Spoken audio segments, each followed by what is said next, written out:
Thank you very much indeed. Let's talk to Lee Anderson. I'm sure he's got a view on the BBC. Lee, a very good morning to you, sir.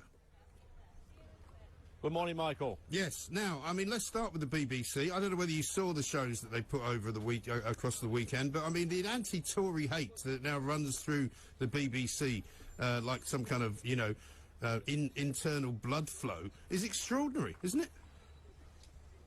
Well, it is extraordinary, Mark, but it's not unexpected. I mean, it's been happening for over 10 years now with this corrupt BBC. I mean, this comedian that was on yesterday, when they said there was a comedian on the show, I thought it was Emily Thornberry. I'd never heard this Joe bloke before in my life. But you know what? It's I had the misfortune of seeing a little bit of it at a relative's house, and it was absolutely scandalous. I mean, the BBC should ship all these people off onto a desert island somewhere, take Guy Lineker, Bob Geldof, Laura Koonsberg and the rest of them, and then we'll all talk to each other, because they do not represent what this country wants. I mean, it's absolutely incredible, absolutely utterly ridiculous. Let's talk about the next stage of life, though, because as of 12:30 today, we will have a new Prime Minister. It's very likely to be Liz Truss, who you've supported, of course, for this.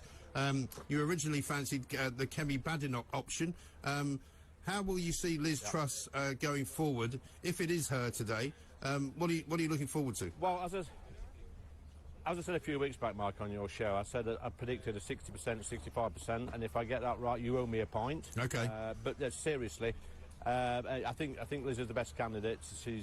I'm hoping, Mike, that we return to some conservative values in this country, a government of low taxation, a government of growing the economy, a government of looking after the people that put a shift in every single day in this country. They're middle-income earners that are really, you know, they're starting to feel the pinch as well. They're going to work, they're paying the taxes, and they're feeling a little bit left out at the moment. So I'll say to Liz and the new government coming in, look after, you know, do your bread and butter stuff, look after the workers of this country, who are going to get this great country back on its feet. Yeah. I mean, a lot of people are wondering whether or not, now that the petrol prices seem to be coming down a little bit, that it could be that if, with the right government policy, we could get through this. We could actually find that, you know, somehow the energy bills are manageable, somehow, you know, we return to a sensible form of getting oil and gas out of the ground.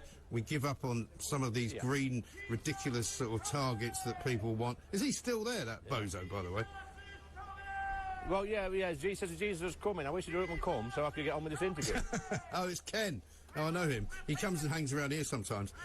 The point is, though, that we need to get our energy back. We need to get the energy together so that people can actually afford it, don't we? Yeah, I think I got basically what you said there, Mike. I'll try and talk while this person shouts over the top of me. Yeah. Look, you know, the government of today are paying for the mistakes of governments of previous years. We've been very quick to dismiss fossil fuels. We've shut all our pits. We refused to frack.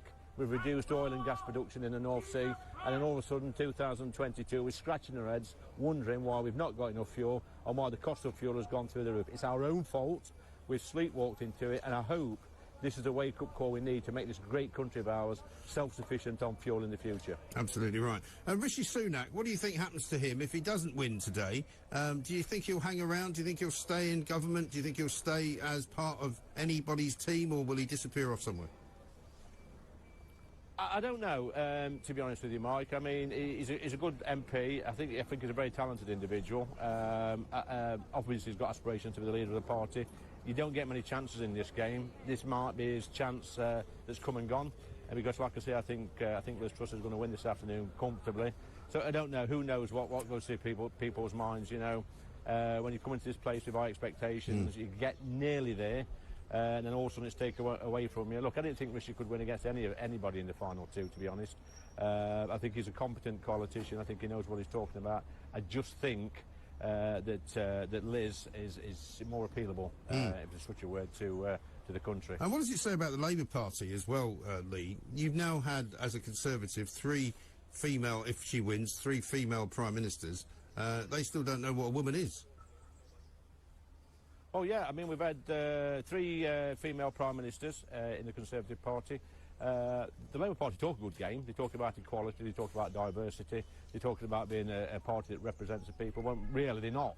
I mean, they've got a leader at the moment who's quite clueless. He should be 20 points ahead in the polls. He's not. He's probably an embarrassment to the Labour Party. I know they call him, some of the Labour backbenchers are calling him the Ken Barlow of politics. He's that boring.